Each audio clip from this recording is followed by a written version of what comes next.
Hello friends, எல்லோரும் எப்படி இருக்கீங்க? இந்த வீடியோவில் பார்த்தீங்கன்னா லாஸ்ட் டைம் நான் மீஷோலேருந்து ஒரு சோப் பேஸ் வாங்கியிருந்ததாக சொல்லியிருந்தேன்ல, அதில் வந்து நான் பாதி என்னோடய நெய்பர் பாதி வந்து எடுத்திருந்தோம். அந்த பாதியை வந்து நான் வந்து சோப் பண்ணலாம் அப்படின்னு சொல்லிட்டு உப்தன் சோப்னு சொல்லுவாங்க இல்லையா, நம்ம குளியல் பொடி போட்டு பண்ணுவோம்ல, அந்த சோப் தான் வந்து ரெடி பண்ணிகிட்டு இருந்தேன்.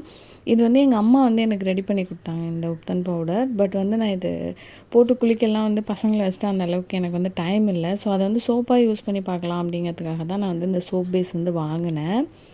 ஃபர்ஸ்ட் வந்து அந்த உப்தன் பவுடர் வந்து ஒரு 2-3 ஸ்பூன் வந்து எடுத்து கொஞ்சமாக வந்து தண்ணி கலந்து நான் அதை நல்லா மிக்ஸ் பண்ணி வச்சுட்டேன், ஒரு பேஸ்ட் மாதிரி. இந்த அளவுக்கு வந்து நான் கரைச்சி வச்சுக்கிட்டேன். ஏன்னா அப்போ தான் வந்து நம்ம அந்த சோப்பில் ஊற்றி நல்லா மிக்ஸ் பண்ண ஈஸியாக இருக்கும். நெக்ஸ்ட் வந்து பார்த்திங்கன்னா நம்ம சோப்பு வந்து டபுள் பாயிலிங் மெத்தடில் வந்து மெல்ட் பண்ணணும். ஸோ நான் கீழே வந்து தண்ணி வைக்கிறதுக்கு ஒரு பாத்திரம் எடுத்துகிட்டு அது மேலே வைக்கிற மாதிரி அதுக்குள்ளே விழாமல் மேலே நிற்கிற மாதிரி ஒரு கிண்ணம் வந்து நான் எடுத்திருந்தேன். நெக்ஸ்ட் வந்து பார்த்திங்கன்னா சோப்பை நல்லா வந்து குட்டி குட்டியாக வந்து கட் பண்ணி அதுக்குள்ளே வந்து நம்ம போட்டுக்கலாம். ஏன்னா வந்து அப்படியே போட்டோன்னா நமக்கு மெல்ட் ஆகாது. ஸோ சீக்கிரம் மெல்ட் ஆகிறதுக்கு நம்ம குட்டி குட்டியாக கட் பண்ணி சேர்த்துக்கலாம்.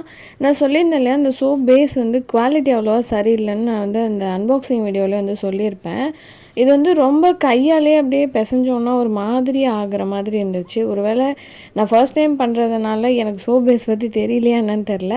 பட் வந்து இது ரொம்பவே சோப்பியாக இருந்துச்சு, அதாவது குழப்பு அதிகமாக இருந்துச்சு. சிம்பிளாக சொல்லணுன்னா பட்டர் மாதிரி இருந்துச்சு. அப்படியே வந்து கையிலேயே வந்து ப்ரெஸ் பண்ணால் வந்து நமக்கு அப்படியே மெல்ட் ஆகிற மாதிரியே இருந்துச்சு. எனக்கு அதனாலே இந்த குவாலிட்டி வந்து கொஞ்சம் இதாக இருந்துச்சு. ஏன்னா சோப் ரெடி பண்ணதுக்கு அப்புறமும் நமக்கு வந்து அது அப்படியே தான் இருந்துச்சு. கையாலே வந்து ப்ரெஸ் பண்ணால் அது அப்படியே குழஞ்சி போயிடுது, அந்த மாதிரி தான் இருந்துச்சு. நீங்கள் நெக்ஸ்ட் டைம் மீஷோவில் வாங்குறீங்க அப்படின்னா நல்ல குவாலிட்டியாக வந்து செக் பண்ணி வாங்கிக்கோங்க. இப்போ வந்து நம்ம சோப் நல்லா மெல்ட் பண்ணிக்கலாம். சோப் பேஸ் வந்து கம்ப்ளீட்டாக நல்லா மெல்ட் ஆனதுக்கப்புறமா நான் வந்து அந்த மிக்ஸ் பண்ணி வச்சுருந்தேன் இல்லையா உப்தன் பவுடர் பேஸ்ட்டு, அதை வந்துட்டு நான் இது கூட சேர்த்து மிக்ஸ் பண்ணிக்கிறேன். ஃபர்ஸ்ட் டைம் செய்யறதுனால என்னவோ தெரியல, எனக்கு கொஞ்சம் பதட்டமாகவே இருந்துச்சு. அது இல்லாமல் கொஞ்சம் வந்து கட்டிப்பட்ட மாதிரி இருந்துச்சு. அதாவது லைட்டாக வந்து ஒரு மாதிரி ஏடை விழுந்த மாதிரி ஆகிடுச்சு. மற்றபடி வந்து சோப் நல்லா வந்திருந்தது. அது வந்து நல்லா மிக்ஸ் ஆனதுக்கப்புறமா ஸ்டவ் ஆஃப் பண்ணிவிட்டு நான் வந்து மோல்டு இல்லாதனால டீ கப் யூஸ் பண்ணியிருந்தேன். டீ கப்பில் வந்து ஒரு ஆஃப் கப் வந்து ஊற்றி விட்டுருந்தேன். அதுக்கு உள்ளெல்லாம் வந்து நான் எதுவும் அப்ளை பண்ணலை. ஏன்னா அதுவே வந்து எனக்கு ஈஸியாக இருந்துச்சு நெக்ஸ்ட் டே எடுக்கிறதுக்கு.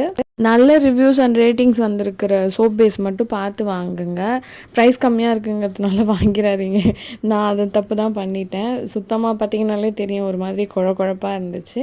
பட் வந்து நல்லா இருக்குது. நம்ம நார்மலாக உப்தன் பவுடர் வந்து அப்படியே குளிக்கிறதுக்கு சோப்பாக யூஸ் பண்ணுறதுக்கு வந்து எனக்கு ரொம்ப கன்வீனியண்ட்டாக ஈஸியாக இருக்குது.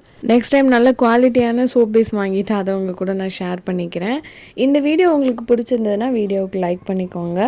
மறக்காமல் நம்மளோட சேனலுக்கு சப்ஸ்கிரைப் பண்ணிக்கோங்க. பக்கத்தில் இருக்க பெல் பட்டனில் ஆல்ன்ற ஆப்ஷனை கிளிக் பண்ணிக்கோங்க. தேங்க்ஸ் ஃபார் வாட்சிங். Have a nice day friends.